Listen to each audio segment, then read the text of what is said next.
Hey, this is Carlos Cavallo. Welcome back to Dating Tips for Women. This is, of course, datingadviceguru.com. And today, what I want to talk to you about is a very important question I got from one of my readers. And it was on the topic of men cheating with their eyes. Here's the question I got, and it's kind of a classic case of the whole guy's wandering eye and possibly his wandering mind. She wrote into me and she said, and I'm going to read her email to you here. Hi, Carlos. I just purchased Forever Yours, and I'm up to the Inside a Man's Mind chapter. You just explained about men looking at other women and wanting to have sex with them. Now, this is something that is difficult for me, so difficult for me to accept. In fact, it upset me so much I felt sick whilst listening to you. It goes against everything I believe in. And if I thought my partner was doing that, I would feel very betrayed and would not want to be with him. We have talked about this earlier on in our relationship, and he assured me that he does not see other women in a sexual way.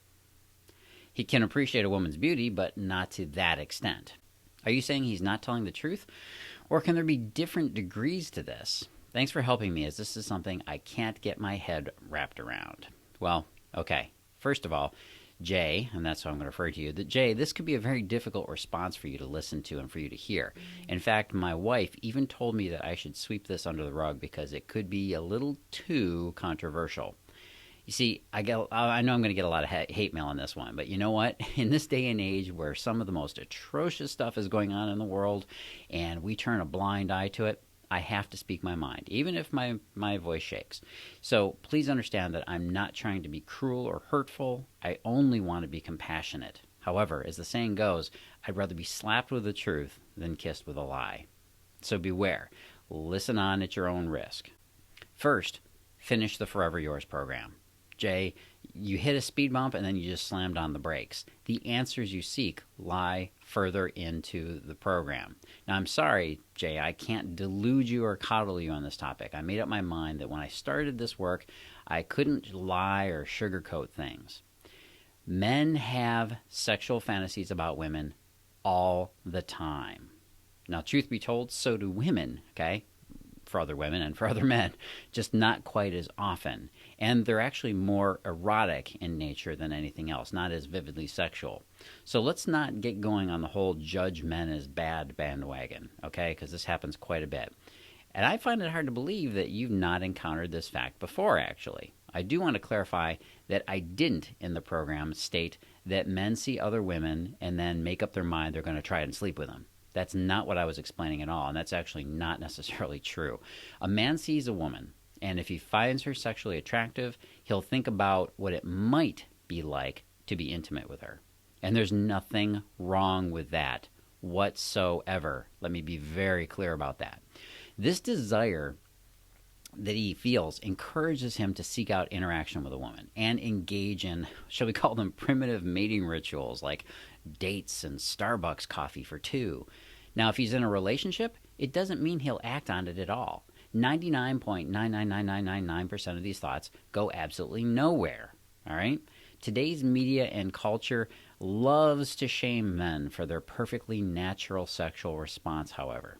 Consider that this same male sex drive is what has led men to create so much in this world. Okay, we channel that sexual drive.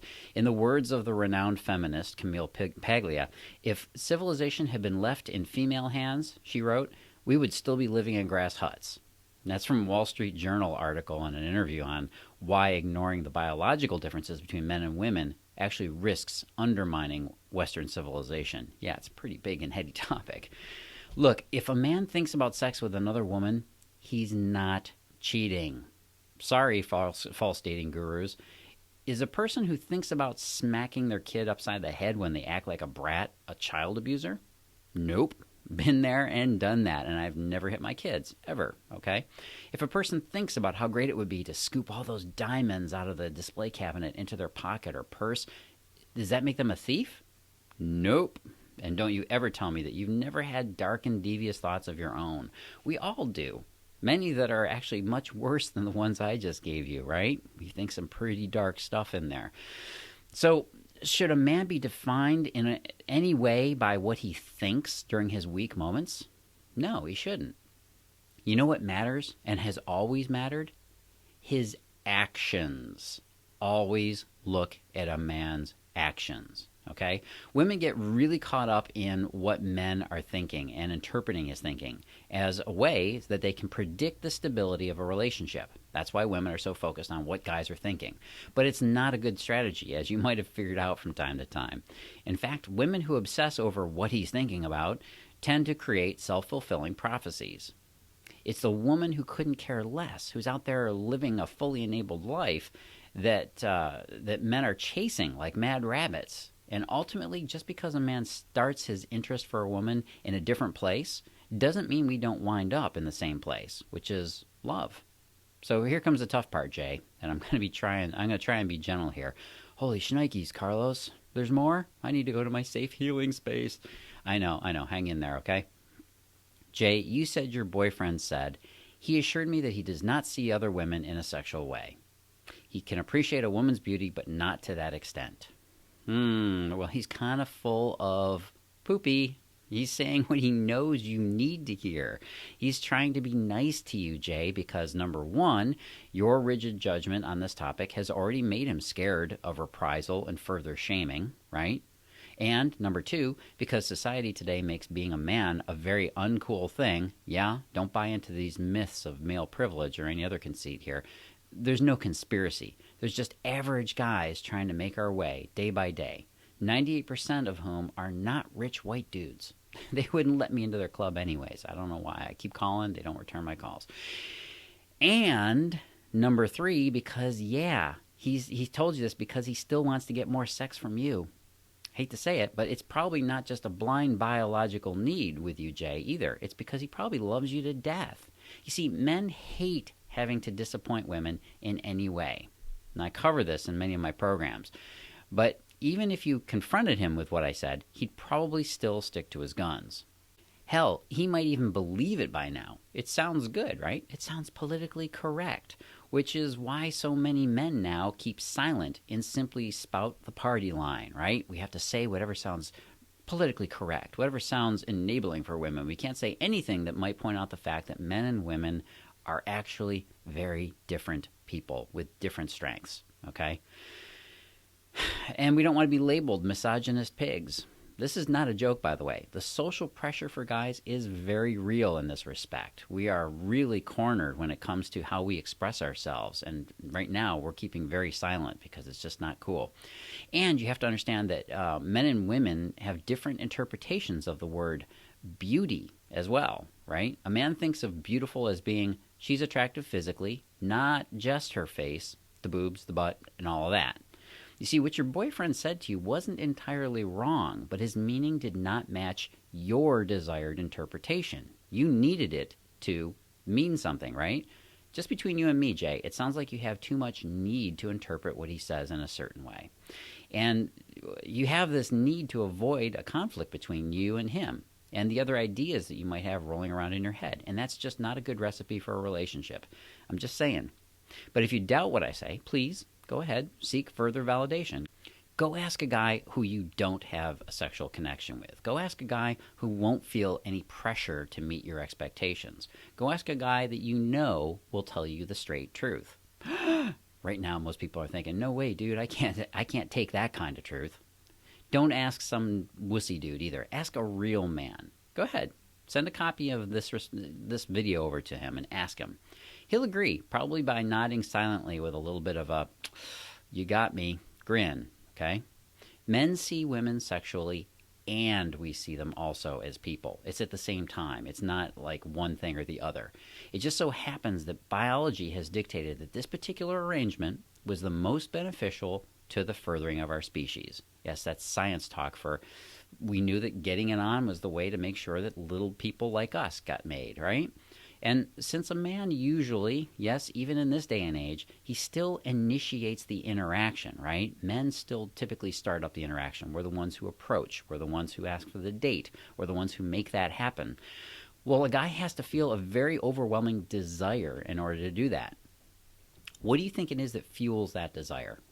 Is it an altruistic hope that you might be a really cool chick? Nope. It's good old-fashioned chemistry, okay? It's there for a reason. Getting along with someone isn't really the foundation of a relationship. You got to have this, what I call the loosey goosey, lovey dovey vibe that makes you want to get intimate. It's a very powerful drive that has to get a man off his butt to actually do something with it. Okay? Without that, you just have a sexless marriage. And if you want to guess how many of those are already out there, take a wild guess. Quite a few. Quite a few. It's Mother Nature's design, and mom's a smart cookie. Now, just because this guy is a sexual being first doesn't mean he's just this mindless boner walking around under the control of his, well, you know. He's in control of his sex drive. Men are in control of our sex drives. And declaring otherwise is another way of degrading and lowering men, making us seem like victims of our own sexual desire, right? We're not sexual robots. We're not victims of the need to ejaculate. We're just different from women. So, I'll say it again. There's nothing wrong with that at all. Men are totally responsible for our sexual nature, and 99.999% of all guys handle that responsibility pretty darn well, if you ask me. Okay? We're not always the guys out there in the street in those stupid videos that are catcalling and harassing women. All right? Don't mistake the men you see in YouTube videos with agendas for the real thing, or the idiots that they put up in the news. But again, I digress. I'm getting all political here again. Ladies, my response should not make women everywhere crumble in despair. Let me sew this up with an analogy that will make this all very clear. And I'll give you a very happy ending, okay? If it's raining outside, do you go out and shake your fist at the heavens crying out, "Why? Why have you done this to me? Why have you made me wet? Why does rain fall from the sky?" No, you don't do that. You don't. We know that rain is a fact of life, right? It's not a belief, it's just a fact. People don't run around in anger at the cruel injustice of water falling from the sky. So what do? You put on a raincoat, you get an umbrella, and you deal with it. So in the same way, if you know that a man's sexual desire is simply a fact of life, it's not a belief, it's a reality born out of science and everyday experience. If you know this is how he is, do you shake your fist at the heavens? So much injustice in the world. Do you make yourself feel ill at the revelation of it all, Jay? No. You make the decision to A, not live in denial, and B, find out how to be the woman that men don't feel the need to push away. You see, the women who are calm, confident, and can deal with the truth of men being different than women get it, right? Get ready. All right, I'm going to give you a little shameless plug here. I actually show you how to do this in my Forever Yours program, The Secret Password to His Heart. Yes, this program is controversial. Yes, it tells you the things that the other gurus don't dare speak about. Okay? They're just too busy trying to get their own TV shows or something. I don't know. I don't want to be on TV. Brooke from Australia said this. She said, "Carlos, it's about time that I told you I love what you do. I love everything about relationships, and I find everything you teach so interesting. You have so much wisdom and knowledge, and I just want to say thank you. Keep inspiring. Your passion shines." See, I love emails like that. Why don't you guys send me more like that? Those are cool. So if you want to learn more about it, and I'm sure you do, go on over to datingadviceguru.com/forever. That's datingadviceguru.com/forever. And to answer the simple question that's at the start of this whole thing, do men cheat with their eyes? No, we don't. We simply appreciate the beauty, and the beauty means that that's the thing that triggers a man into action. It has to be a compelling, overwhelming drive for a guy to overcome his fear of rejection from you. It's huge. So what is that huge motivation? The possibility that, yes, somehow in the near future, sex might come up, hopefully. Well, that's not a bad thing, is it? I hope not, anyway. Otherwise, why are we here? I'll be talking again soon. This is Carlos Cavallo from datingadviceguru.com.